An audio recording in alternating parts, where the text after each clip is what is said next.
is trying to put words in my mouth. But I take responsibility for saying the president. I have a mouth. They will remain unnamed. But you see, that is figurative. You know, this is what I'm saying is... No, for me, it's not figurative. Figurative, That it takes two to tango. And when you see any form of disalignment, normally the players are just at the apex, 2, 3, and even in my constituency, it works like that. I mean, if I say something, probably 50-60% of the people will listen. And so it is normal that when you have the big political players, when something needs political goodwill, it is the big political players who just come in and quell it, you know. You can make that, you can decipher from that. Yeah, so, the two people. And it's very simple. It's a very simple thing, in my opinion. Yeah. Back to the Kofi Annan Foundation report, they introduce a new angle to the list of happenings that could trigger violence. And this probably will allow me to go back to the Infotrack poll yesterday, that the president has an approval rating of 32%, and his rivals, the closest I think has 13%, the rest have 12%. Meaning that there could be a possibility of a runoff, that no single candidate will win 50% plus one in the first instance. And the period between the first election and the runoff, according to this report, could also trigger some form of violence. Do you agree? Do you foresee this? If at all it happens, it will be the very first time that Kenyans are experiencing you know, Fred, I am a very good student of history. And I am a very good person in data analysis. As a matter of fact, I have done research up to PhD level. We have been here before.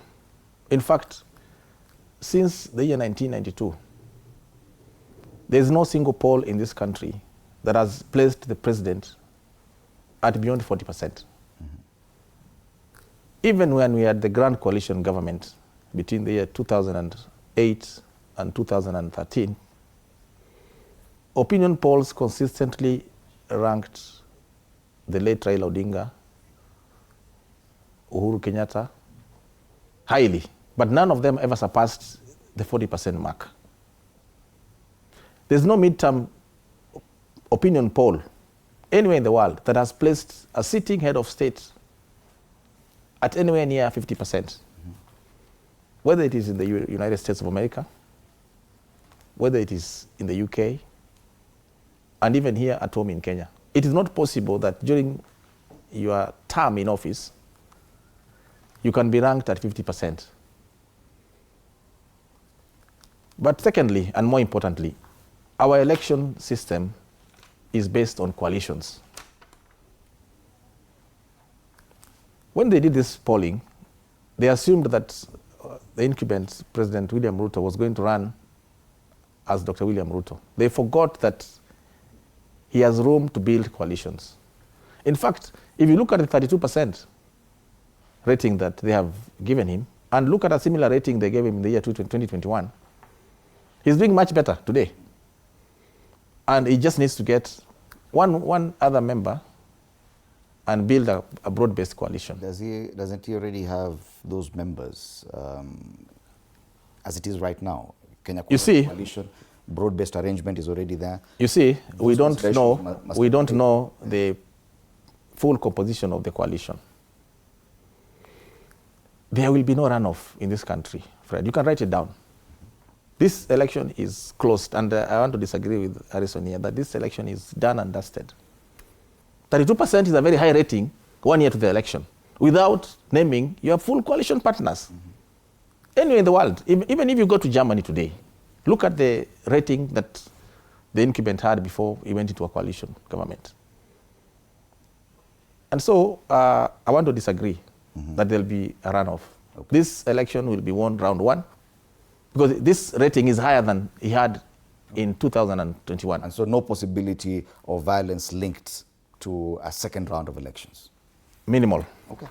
Wakili, do you agree with that? That no chance of a runoff? Thank you. I beg to differ vehemently. See, the dynamics of... okay, let me import the German experience, for instance. and the building of the coalition. The building of the coalition, I think what Mheshimiwa may have omitted to state is that there had been these failed negotiations because they couldn't build a coalition, which also happened in Israel before there was a consensus eventually. But the margin was very thin. And you can see this pattern all over Europe, even in the Netherlands, even as recent as in Slovenia.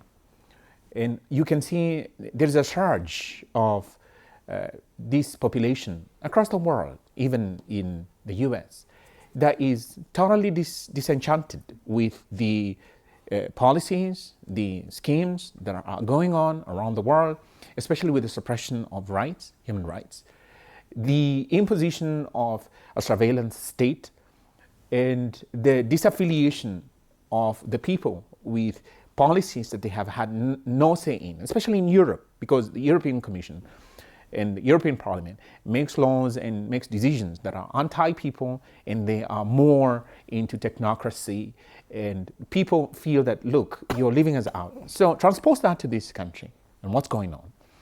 And let's go back 2 years ago, 2024. The Gen Z expressed what was simmering beneath the surface for the large majority of the Kenyan people. And what Mheshimiwa is seeing that the 32% allegedly of President Ruto's alleged popularity, I think that's an exaggeration, because there is this large population among Kenyans that they are very silent about their position, but they are suffering under the economic terms that the government has undertaken, and without giving audience to them, without giving them an ear. And some of them are waiting patiently for the electoral period that they can cast their vote. The only problem is that the person who is seeking re-election is a wielder of both political and economic power. And this person also has this overbearing, and should I say domineering, which I'm not respecting, need for him to actually be perceived as the one in control, the one steering the ship. He dare even come and tell me that he wants me to be like in Singapore. I don't want to be like a Singaporean. We do not have palm trees, for instance, in this country. We are a different climate. And look, he may be talking about the economic scenario of Singapore and all that. But I'm saying for the coming election, we are likely to have that runoff. And I would invite him also to look at what happened also in Côte d'Ivoire, Ivory Coast. Again, that sort of scenario did happen. And so the runoff is likely to happen because there will be this fragmentation of the formations. And Mheshimiwa here is saying that we do not have a unified, opposition, and therefore we do not know which candidate is likely to, let's borrow a leaf, as it were, and he said he's a very good historian, of the 2022 election. And I think it was about 3 months to the main election when now the United Opposition said that we are going to support Kibaki, and they had their formations and all of that. And they triumphed Moi in a margin that Moi couldn't believe, and his acolytes couldn't believe. So likewise, the disaffection that Kenyan people have with the manner in which their lives are being taken, the expression of political force and, this flexing of political muscle, as we can see even in Okalau, it gets to a point where they will play along. Just for instance, you've seen in social media that people donning UDA caps, freely, attending those meetings. But immediately the campaign period has ended, they are just throwing those caps. But I would have advised them, please, don't throw away the cap. Go buy a bottle of Jik. Get a container, dip it. Use a cap, reuse a cap. Don't throw it away. Those economics are different. I don't know how they're. But just to answer that, personally, I believe there is likely to be a runoff. Because even with the unity of the opposition, you don't think they are enough to marshal a 50% plus one? We must weigh this against this driving. And this is all things, but now I have to emphasize very clearly, all things being equal. Because I can't predict your health. All things being equal. So if we have the presidential candidates being there, with Ruto as well there, all things being equal, then, if he does wield that power, that I'd like to have re-election, and there is that, tiny or, whatever swath of people that will be supporting him, feel that, look, this momentum is too huge against us. And look, we need to do something.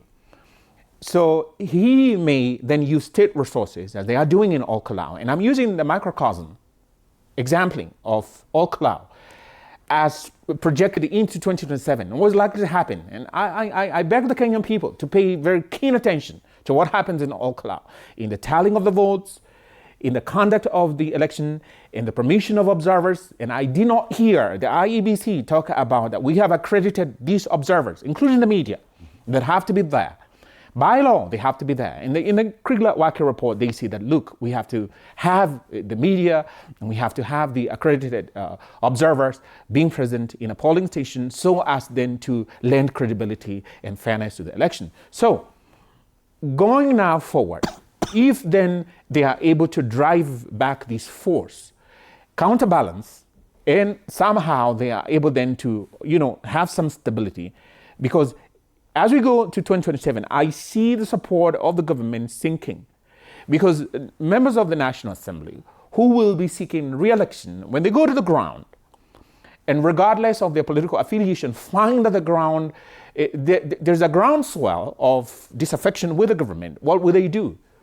Mheshimiwa here is not going to say that I'm UDA, because UDA, unless they change and rebrand themselves, they will still remain UDA. Mheshimiwa will want re-election.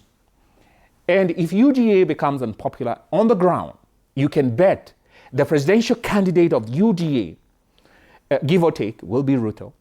Then, of course, you can see that the political support that he will be banking on in terms of UDA to propel him to power, being UDA, having just shrunk to that level, cannot also transpose to the president. And therefore, you're likely to have a lowering of whatever votes, and this may not translate into the opposition having a winning vote. So we are likely to have that runoff. Okay. So according to the Kofi Annan Foundation reports on the likelihood of violence, electoral violence next year, it is cited that the possibility of an election runoff could also trigger some form of violence. To what extent, we still do not know. It is a worrying trend. It is what is featuring on the front pages today. 2027 violence alert, recipe for chaos. Too little, too late. That's the assessment by the Standard of the position taken by IEBC chairperson in trying to hold to account some of the politicians who have been accused of electoral malpractice. I think even on People Daily, they also talk about same thing here. This People Daily keeps hiding. And yes, the high cost of political tokenism is a big headline on the front page of the People Daily. A lot of focus on what's happening in Ol Kalou and what could potentially happen if at all we are to compare the by-elections in Ol Kalou and what happens next year during the general election. Mbele kuna shida, ripoti inasema. Na natumia picha kwenye ukurasa wa mbele wa Taifa Leo ya wahuni wakikaribia wafanyakazi kule Ruiru kabla ya kuwashambulia na kuwapora. Ilikuwa ni Mei mwaka huu. Dirisha la gari la mbunge wa Yala Kanini Kega lililovunjwa na wahuni Oljororok. Wahuni wakishambulia kundi la Linda Mwananchi Keumbu Kisii mnamo Julai 3 mwaka huu. Matukio ya shambulio lilodaiwa kufanywa na wahuni St. Stephen's Anglican Cathedral kule Kisumu. Mbele kuna shida. Ndio ripoti tu. Final words, Bwana Manduku. Thank you, Fred. I'm a bit alarmed by another report appearing on the dailies today about the impending shortage in the expected harvest. In my other life, I'm a farmer in the Rift Valley, and this report doesn't paint a very good picture, given that we are going into an election year, and they say that there's prolonged dry spell, fertilizer shortage, and maize diseases in our traditional bread baskets. And the PS confirms that they are carrying out an assessment in order to assess the amount of grain that the country will import. In all honesty, I don't think we should go back there, because last year We harvested about 70 million bags of maize in this country. And I wish that our farmers in the Rift Valley are not affected by this excuse to import maize and render their harvests useless on account of predictions of a fall in the traditional harvest. Right. That story is on page 1, page 2 and 3 of the Daily Nation. Alarm as drought